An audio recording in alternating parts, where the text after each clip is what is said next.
I want to go over a show based on if you're lowering your carbs, why you need to increase protein, but with a big caveat to that, meaning that people that are lowering their carbs and increasing their protein, but only doing that without a certain exercise component, may actually be doing detrimental harm to the metabolism as well.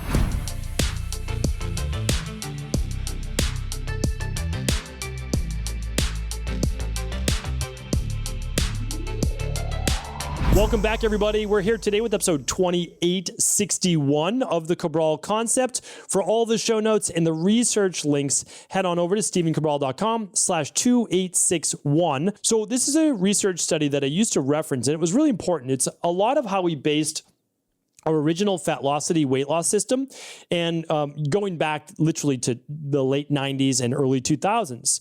And the study, this is based off many other studies that came before it, but what I wanted to share with you is the objective of the weight loss study and what they used and what they found. So again, I'll link this up for you. Really simple, really straightforward. It was published in Sports Medicine Journal. So I'm going to read it to you, just the excerpt, and then I'm going to go through what it means for you and why there's 3 vital components when you're trying to lose weight without losing muscle mass or decreasing your metabolism. So the foremost objective of a weight loss trial has to be the reduction in body fat, leading to a decrease in risk factors for metabolic syndrome. However, a concomitant decline in lean tissue can frequently be observed, given that fat-free mass, which is FFM, represents a key determinant of the magnitude of resting metabolic rate, RMR.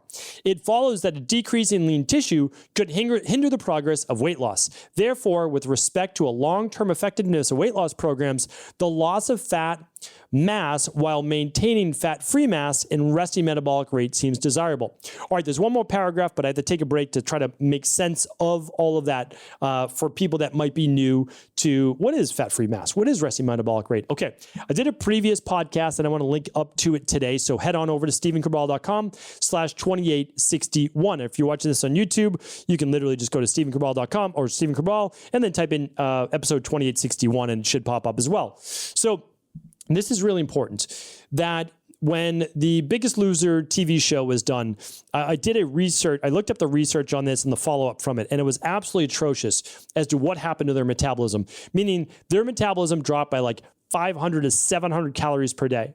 That's essentially a meal. So the people on The Biggest Loser lost a large amount of their resting metabolic rate. And so when they would ever go back to not exercising for 6 hours a day or going back to a normal amount of calories, they would just start to gain the weight back even easier than they had before. So really important factor to look into that. Why does it matter? Well, when you're looking to lose body fat, you actually want it to be body fat. This is another issue I have with all of the weight loss drugs that are coming out, right? So you've probably heard about them before, the Wegovy, the Ozempic, etc. So I don't have something specific against people wanting to use pharmaceuticals in order to attain results. I'm not saying that. The issue is this, is that it's not necessarily differentiating fat loss versus muscle loss. And if you're losing a lot of muscle, what happens is you're lowering your metabolic rate. And that means eventually over time, you need to eat less and less or move your body more and more in order to balance metabolic thermogenesis or basically calories in, calories out. So that's what fat-free mass is basically. Think of it as muscle tissue, and resting metabolic rate, think of that as the amount of calories that you can eat per day to maintain your weight. And you actually want that to be quite high. You would rather have a resting metabolic rate of 2,000 calories, for most people would, rather than 1,200. And that's because if you ever ate more than 1,200 calories and didn't expend the excess and exercise, you'd gain weight. Whereas if you could eat 2,000 calories a day, great. Then you can eat 2,000 calories a day and enjoy more food. But again, it's also based on the size of the individual. All right, so now let me read the final paragraph and essentially how this is resolved. So, diet intervention studies suggest spontaneous losses in body weight following low-fat diets, and current data on a reduction on the carbohydrate to protein ratio of the diet show promising outcomes. Exercise training is associated with an increase in energy expenditure, thus promoting changes in body composition and body weight while keeping dietary intake constant. The advantages of strength training may have greater implications than initially proposed with respect to decreasing body fat and sustaining fat-free mass. Research to date suggests that the addition of exercise programs to dietary restriction can promote more favorable changes in body composition than diet or physical activity on its own. Moreover, recent research indicates that the macronutrient content of the energy-restricted diet may influence body compositional alterations following exercise regimens. Protein emerges as an important factor for the maintenance of or increase in fat-free mass induced by exercise training. Changes in RMR, resting metabolic rate, can only partly be accounted for by alterations in respiring tissues and other yet undefined mechanisms to be explored. Okay, so what does all that mean? So again, I wanted to read to you the science, but some of it's not clear yet, but much of it is clear. So you can lose weight by decreasing, you can go on a low-fat diet. You can lose weight by going on a low-carb diet. What they're saying is, in order to preserve fat-free mass, you need to get enough protein. And that's the truth. Now, I've given different sides of the protein-based debate, but you know that on this show, on the Cabral Concept, it's always going to be unbiased. And what we've done in terms of forever, so forever my time, I've been doing this now 25 years, has been whenever we put someone on a lower carbohydrate diet initially in order to help with body transformation, the protein has to go up. And here's why. Okay, let's say you're going on a lower carbohydrate diet because you want the immediate effects of weight loss, you want the initial water weight loss, you want all of those things. All right, what we need to do, and a lot of people overlook this, there's two parts to it, and you want weight training to be a part of it, but I want to come back to that in just a moment. Okay, so if you are decreasing your overall calories, you're not going to probably totally negate 600, 700 calories a day. You're actually going to lower your total calories. Maybe it's 250, maybe it's up to 500. Great. But what you're probably going to do is not, you're going to lower fat or you're going to lower carbohydrates. Most people will go with carbs. Okay. So now what we have to do though is also increase protein then so they're actually eating some food at a meal, right? Like you can't just eat avocados for all your meals. So now what an individual is doing, they're typically going on maybe a predominantly low calorie, high nutrient dense vegetable with some good healthy fats like olive oil or mac nuts, macadamia nuts, or avocados, and they're having a lean protein. Okay. So very simple, very straightforward. Now, what we have to understand is that in order to be able to still fuel the body, protein requirements go up. So it goes up for two reasons. One is you're going to get amino acids, and we'll talk about the exercise repair in just a moment. So more amino acids in order to do two things. One, repair muscle after exercise, but also preserve muscle mass. So muscle, they do need two things. Muscle needs, it needs all three macros, but predominantly it needs carbohydrates, it needs glucose, okay? But it also needs amino acids. And so the interesting thing is that protein could supply, as needed, carbohydrates, so it can supply its own glucose because it can break down amino acids. It can start to use a process called gluconeogenesis. I've talked about this before in the show, and it can supply the amino acids. That's why post-workout, into the future, it's never made sense to me to do protein only because your body's just going to use some of that protein as carbohydrates. So why not use a carbohydrate-sparing drink or food, whatever you'd like to do, and then add the protein. I mean, again, you can choose to do what you want, but this is extremely important because what happens is, and I'm going to touch on this right now, when people go on a diet and they don't weight train, but they still increase protein, it doesn't have the same effect.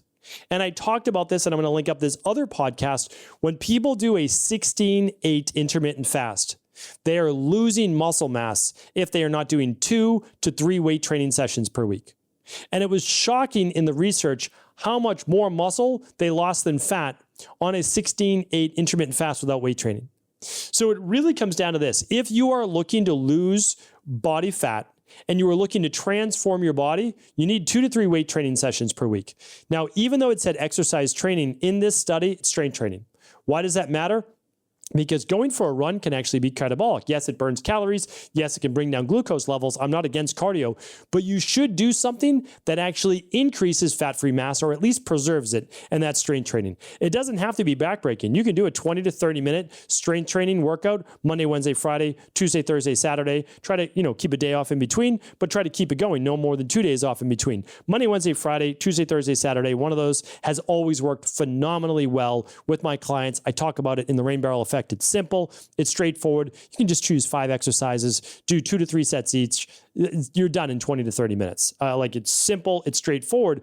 2 things that happen from that. 1, you break down some glycogen. Great. You can now actually replenish that. Your body can use that for fuel and not turn to body fat. The other thing is when you eat the protein or the carbohydrates, it's going to go to refilling muscle stores. It's going to go to repairing the muscle tissue and keeping fat-free mass up. And the study quotes that if you keep fat-free mass up and you do strength training, you increase resting metabolic rate. All this to say is that ultimately, if you want to be able to lose weight, but keep it off forever to make it sustainable, you need to do weight training. Yes, get your steps in, your cardio, no doubt about it. You're going to have proper nutrition, but you need to elevate your metabolism. And not everybody, but many people are preaching dieting yourself into the oblivion and reducing fat-free mass, which they don't know is happening. Because when you look in the scale from taking a weight loss drug, I lost 10 pounds. I lost 15 pounds in 2 months, 3 months. This is working amazingly well. Is it? Right? Is it? I don't know. All of these wonder-based drugs, a lot of times it's a short-term fix. You take the biological drug for your rheumatoid arthritis or autoimmune, there's no more pain. Okay, but what are the side effects a year, 2 years, 10 years down the road, right? You take this weight loss drug, you lost 15, 20, 30 pounds. Amazing. What are the side effects down the road? What are the gut-based issues? What about the gastroparesis? What about the loss in fat-free mass? What about the reduction in your resting metabolic rate? The amount of calories that you may ever be able to eat for the rest of your life unless you put back on that fat-free mass. So I just wanted to share something for you. I know we also have a lot of practitioners who listen to the show. Just kind of keep this in the back of your mind too.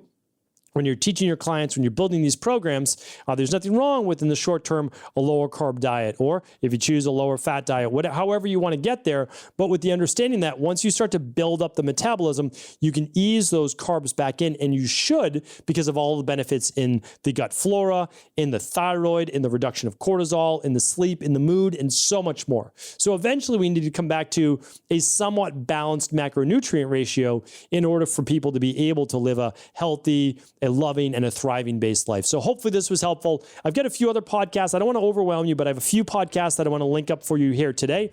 And you can find those at stephencabral.com/2861. Let me know what you thought in the comments. I would love to hear from you. Love to do a follow-up show if I can help in any way. Take care, everybody. Feel free to share the show with anyone you believe it could serve. Thanks so much for tuning into today's show. Before you go, don't forget to hit that subscribe button. I want to make sure that you're getting our daily content, not missing out on anything. Functional medicine, wellness, weight gain, weight loss, anti-aging, living longer, stronger, and all of the most cutting-edge research. And if there's any topics you want to hear, feel free to leave them in the comments below. Take care.